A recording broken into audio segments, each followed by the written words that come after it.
हे देवर्षि, जिस प्रकार यदि कोई व्यक्ति उधार लिए हुए धन को यदि अपनी संपत्ति मानेगा तो बहुत शीघ्र कंगाल हो जाएगा।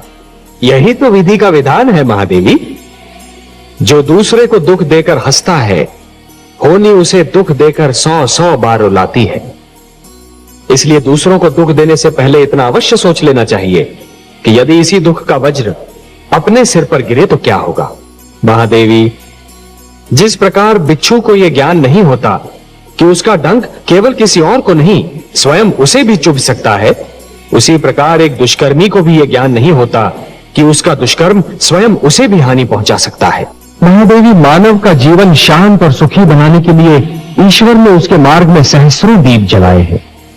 उसके पास वेद, शास्त्र और अनेक अनेक धर्म ग्रंथ भेजे हैं, जिनमें जीवन के सिद्धांतों का वर्णन किया है, जीवन की सीमाओं की परिभाषा लिखी हुई है। महादेवी, जब कोई राजा या कोई सत्ताधारी वर्ग इस भ्रम में पड़ जाता है कि वो केवल एक राजा है, एक स्वामी है, और ये भूल जाता है कि वह प्रजा का सेवक है, प्रजा का रखवाला है, जब सत्ताधारी वर्ग सिद्धांतों को प्रतिबंध समझकर और सीमाओं को रोक समझकर उन्हें तोड़ने का प्रयास करता है, तो वो निरंकुश बनने लगता है और तभी सारी उलझनें उत्पन्न होती है। महादेवी, यदि रोने वाले के साथ कोई रो दे तो वो व्यक्ति श्रेष्ठ कहलाता है। महादेवी, महान कहलाता है।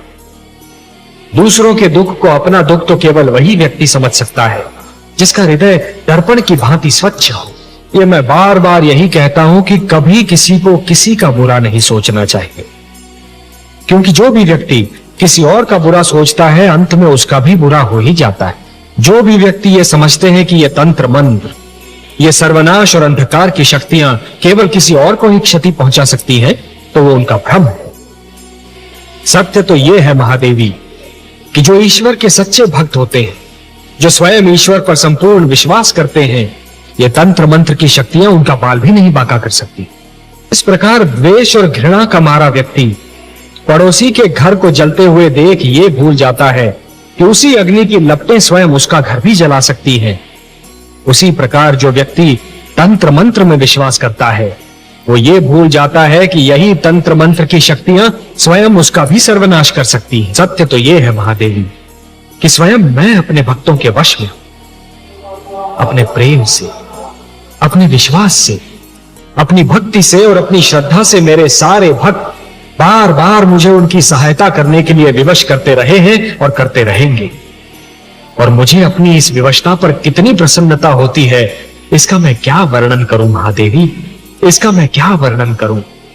महादेवी, मैं मानव जीवन की उस विडंबना के विषय में विचार कर रहा था कि मानव कभी कभी बनना कुछ चाहता है और परिस्थितियां उसे कुछ और ही बना देती है। जब पीड़ित और आतंकित वर्ग की पीठ पीछे हटते हटते दीवार से लग जाती है महादेवी, जब उनके लिए और पीछे हटना संभव ही नहीं होता, तो फिर वो अपने प्राणों की रक्षा करने के लिए आगे बढ़ जाते हैं। क्या आपका संकेत रण का पुत्र राम की ओर है? हाँ महादेवी, देखिए ना, मेरे इस अंश ने प्रथम बार पूर्ण मानव के रूप में जन्म लिया, और वो भी एक विद्वान, एक गुरु, एक आचार्य के घर में, एक सुशील नारी की गोद में जन्म लिया। उसके रूप में मानव समाज को एक विद्वान, एक गुरु और एक आचार्य भी मिल सकता था, परंतु परिस्थितियां उसे योद्धा बनने पर विवश कर रही है महादेवी। तो उसके हाथ से पुस्तक छीनकर उसमें शस्त्र थमा रही है। जो दोनों हाथों से ज्ञान लुटा सकता था महादेवी, उसके दोनों हाथों में धनुष और बाण पकड़ा दिए परिस्थितियों ने। सत्ताधारी वर्ग की निरंकुशता दमन को जन्म देती है। दमन उत्पात का कारण बनता है, उत्पात अराजकता उत्पन्न करता है, और फिर अराजकता विद्रोह का रूप धारण कर लेती है महादेवी। महादेवी, सारा संसार मुझे पालनहार के रूप में जानता है। तो ऐसा हुआ महादेवी जैसे श्रावण की घनघोर घटा वर्षा के स्थान पर सूरज की तपती किरणें लुटाने लगे। ये तो परस्पर विरोधी बात हुई ना महादेवी। ये मैं बार बार यही कहता हूं कि कभी किसी को किसी का बुरा नहीं सोचना चाहिए, क्योंकि जो भी व्यक्ति किसी और का बुरा सोचता है अंत में उसका भी बुरा हो ही जाता है। जो भी व्यक्ति ये समझते हैं कि ये तंत्र मंत्र, ये सर्वनाश और अंधकार की शक्तियां केवल किसी और को ही क्षति पहुंचा सकती हैं, तो वो उनका भ्रम है। सत्य तो ये है महादेवी कि जो ईश्वर के सच्चे भक्त होते हैं, जो स्वयं ईश्वर पर संपूर्ण विश्वास करते हैं, ये तंत्र मंत्र की शक्तियां उनका बाल भी नहीं बांका कर सकती। इस प्रकार द्वेष और घृणा का मारा व्यक्ति पड़ोसी के घर को जलते हुए देख ये भूल जाता है कि उसी अग्नि की लपटें स्वयं उसका घर भी जला सकती हैं। उसी प्रकार जो व्यक्ति तंत्र मंत्र में विश्वास करता है, वो ये भूल जाता है कि यही तंत्र मंत्र की शक्तियां स्वयं उसका भी सर्वनाश कर सकती हैं। हाँ देवी, कि जिस प्रकार जब एक पुरुष भटक जाता है तो केवल एक ही व्यक्ति भटकता है, परंतु जब एक नारी के पैर डगमगाने लगते हैं तो समस्त परिवार डगमगा जाता है। उसी प्रकार जब एक शिष्य भटकता है तो केवल एक ही छात्र भटक जाता है, परंतु जब एक गुरु भटक जाता है महादेवी, तो समस्त छात्र समाज भटक जाता है। हे महादेवी, जिस प्रकार एक दीपक दूसरा दीपक जला सकता है, उसी प्रकार दूसरों के ज्ञान और अनुभवों से और दूसरों की चिंतन शक्ति से स्वयं अपना ज्ञान भी तो बढ़ाया जा सकता है। जिस प्रकार कुंदन बनने के लिए सोने को पहले अग्नि में तपना पड़ता है, उसी प्रकार किसी भी व्यक्ति को अपनी भीतर की क्षमताओं को जानने के लिए परीक्षा की अग्नि में तपना पड़ता है। महादेवी, जिस प्रकार एक कृषक लहराते हुए खेत को देखकर प्रसन्न तो हो जाता है, परंतु उसके मन में एक आशंका रहती है कि क्या अगले वर्ष भी खेती यूं ही लहराएगी या सूखी रह जाएगी। मेरे मन में भी यही आशंका है महादेवी। समाज जब तक हिंसा से घृणा करने का गुण उत्पन्न नहीं करता, तब तक वो किसी न किसी रूप में हिंसा का प्रयोग करता रहेगा। कभी राज्य के नाम पर, कभी युद्ध के नाम पर, कभी अधिकार के नाम पर और यदि कुछ भी नहीं तो आखेट के नाम पर। महादेवी, जिस दिन मानवीय मन से स्वार्थ नाम का रोग निकल जाएगा ना, उस दिन हिंसा भी समाप्त हो जाएगी। कि यदि चित्रकार के बनाए चित्र को कोई बिगाड़ दे तो क्या उसे तनिक भी चिंता नहीं होगी? यदि कोई चित्रकार अपना चित्र किसी को उपहार में दे दे, तो उस चित्र को संभालना उपहार पाने वाले का कर्तव्य है। जो हो रहा है, हो सकता है वो वही हो जो स्वयं विधाता ने लिखा हो और अपना लिखा तो स्वयं विधाता भी नहीं मिटा सकते ना। हे महादेवी, हो सकता है कि ये मानव की परीक्षा हो, उसके कर्मों की परीक्षा हो। तो आप क्या चाहती थी कि हम केवल दिन बनाते और रात्रि न बनाते? फिर मानव को अंधेरे उजाले का अंतर कैसे जान पड़ता? विष न होता तो अमृत की महत्ता कैसे जानी जाती? पुष्प के साथ कांटे न होते तो पुष्प के सौंदर्य को कौन जान सकता? पतझड़ न आती तो वसंत ऋतु इतनी सुहानी कैसे लगती? हमने मानव को बनाया है देवी। मानव इतिहास को बनाने का कार्य हमने अपने हाथों में नहीं रखा, वो तो उसी पर छोड़ दिया है। अभी तो उसे अपनी शक्ति का आभास हुआ है, इसी से उसे न्याय अन्याय, सत्य असत्य, धर्म अधर्म और पाप और पुण्य की जानकारी भी होगी। महादेवी, जिस प्रकार बिच्छू को यह ज्ञान नहीं होता कि उसका डंक केवल किसी और को नहीं स्वयं उसे भी चुभ सकता है, उसी प्रकार एक दुष्कर्मी को भी यह ज्ञान नहीं होता कि उसका दुष्कर्म स्वयं उसे भी हानि पहुंचा सकता है। महादेवी, एक ही डाली पर खिले दो पुष्पों में से एक को स्थान मिलता है देवता के चरणों में, तो दूसरे को अर्थी पर। एक ही मेघ की गोद से निकली दो बूंदें एक मोती बन जाती है, तो दूसरी अंगारे पर गिरकर भस्म हो जाती है। यह सब फल होता है इस सत्य का कि किसे कैसी संगत मिलती है। सत्य कहा आपने महादेवी, सत्य कहा। और इसीलिए माता पिता को सबसे अधिक ध्यान बाल्यावस्था में संतान के चरित्र निर्माण पर ही देना चाहिए। जिस प्रकार जब जल माटी को गीला कर देता है तो माटी में से सुंदर अंकुर फूटते हैं, उसी प्रकार जब भक्ति मन को उदार बना देती है तो मन में सुंदर विचारों का जन्म होता है। महादेवी, जिसके मन में खोट नहीं होती वो स्वयं को भी सच्चा समझता है और दूसरों को भी, और जिसे अपनी भूल का विस्मरण होता है उसे उसका दंड अवश्य मिलता है।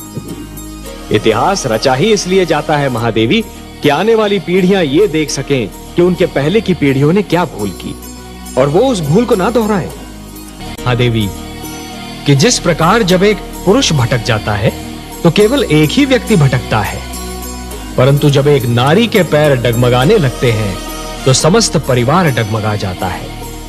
उसी प्रकार जब एक शिष्य भटकता है तो केवल एक ही छात्र भटक जाता है, परंतु जब एक गुरु भटक जाता है महादेवी, तो समस्त छात्र समाज भटक जाता है। महादेवी, जो मृत्यु से डरते हैं वो जीवन जीने के लिए सिद्धांतहीन समझौते करने लगते हैं, और ऐसा सिद्धांतहीन जीवन मृत्यु से भी बुरा होता है महादेवी। इतिहास साक्षी है कि जीतते तो वही हैं जो मृत्यु के भय पर विजय पा लेते हैं, और सिद्धांतहीन जीवन जीने वाले तो कायर होते हैं महादेवी। आपने सत्य कहा कमल नयन, मृत्यु से क्या भयभीत होना, वो तो एक दिन आकर ही रहेगी। किंतु मृत्यु के भय से जीवन का सुख चैन खोना मूर्खता है। जिस प्रकार अग्नि सूखी लकड़ी को सरलता से जला देती है, उसी प्रकार क्रोध सुंदर भावनाओं को सहजता से भस्म कर देता है। वो मेरे विरोधी है, इसलिए मेरा विरोध करने की धुन में वो विवेक तो क्या स्वयं को भी भूल गए हैं। मेरा विरोध करने की भावना उनकी विद्वत्ता पर भारी पड़ चुकी है महादेवी, और अब दैत्य गुरु शुक्राचार्य कोई भी सीमा पार कर सकते हैं। आश्चर्य है, क्या दैत्य गुरु शुक्राचार्य ये भी नहीं जानते कि सीमा से अधिक विरोध अपने ही दुख का कारण बन जाता है? नहीं जानते महादेवी, दुर्भाग्य से वो इस सत्य को नहीं जानते, पर अतिशीघ्र जान जाएंगे। जिस प्रकार चरित्र की हानि धन की हानि से अधिक बड़ी दुर्घटना होती है, उसी प्रकार देवत्व का अपमान देवताओं के अपमान से अधिक बड़ी दुर्घटना है। महादेवी, दो पक्षों में संधि का टूटना एक श्रृंखला के टूटने के समान होता है। एक कड़ी टूट जाती है तो कड़ी पर कड़ी टूटने लगती है। महादेवी, मोती जिस डोर में पिरोए हुए होते हैं, यदि वो डोर ही टूट जाए तो सारे के सारे मोती भूमि पर बिखर जाते हैं, और इन बिखरे हुए मोतियों को दोबारा समेटना और फिर से उसी डोर में पिरोना यह सरल कार्य नहीं होता महादेवी। जानती हूँ कमल नयन, बसी बसाई नगरी को उजाड़ना सरल कार्य होता है, उसी नगरी को फिर से बसाना बहुत कठिन होता है। वर्ष और पीढ़ियां बीत जाती हैं उसे बसाने में। सत्य कहा महादेवी, समझौते का तोड़ना सदैव शत्रुता को जन्म देता है, और शत्रुता एक ऐसा विषैला पौधा है जिस पर केवल द्वेष के पुष्प और संदेह के कांटे ही उगते हैं, और ये द्वेष और संदेह कई पीढ़ियों तक अपना रंग दिखाते रहते हैं। पर ये जान लीजिए कि सृष्टि की हर वस्तु किसी न किसी सीमा में बंधी हुई है। इच्छा हो, ईर्ष्या हो, क्रोध हो, कोई भी भावना हो, उसकी अपनी सीमा होती है, और जब वो भावना अपनी ही सीमा को लांघकर परे चली जाती है तो स्वयं अपने लिए ही हानिकारक सिद्ध हो जाती है।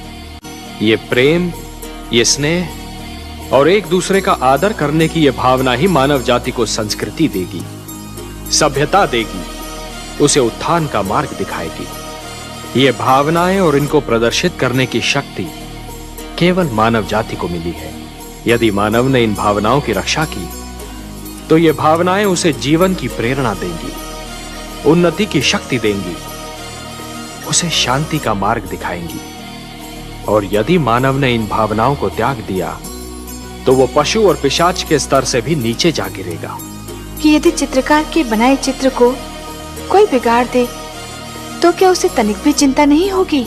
यदि कोई चित्रकार अपना चित्र किसी को उपहार में दे दे तो उस चित्र को संभालना उपहार पाने वाले का कर्तव्य है। जो हो रहा है, हो सकता है वो वही हो जो स्वयं विधाता ने लिखा हो। और अपना लिखा तो स्वयं विधाता भी नहीं मिटा सकते ना। हे महादेवी, हो सकता है कि ये मानव की परीक्षा हो, उसके कर्मों की परीक्षा हो। तो आप क्या चाहती थी कि हम केवल दिन बनाते और रात्रि न बनाते? फिर मानव को अंधेरे उजाले का अंतर कैसे जान पड़ता? विष न होता तो अमृत की महत्ता कैसे जानी जाती? पुष्प के साथ कांटे न होते तो पुष्प के सौंदर्य को कौन जान सकता? पतझड़ न आती तो वसंत ऋतु इतनी सुहानी कैसे लगती? हमने मानव को बनाया है देवी। मानव इतिहास को बनाने का कार्य हमने अपने हाथों में नहीं रखा, वो तो उसी पर छोड़ दिया है। अभी तो उसे अपनी शक्ति का आभास हुआ है, इसी से उसे न्याय अन्याय, सत्य असत्य, धर्म अधर्म और पाप और पुण्य की जानकारी भी होगी।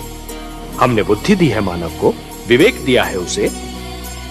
यदि असत्य और अधर्म अपनी सीमा को पार कर गए, यदि धर्म की हानि होने लगी, तो हम स्वयं धरती पर जाएंगे। हम वचनबद्ध हैं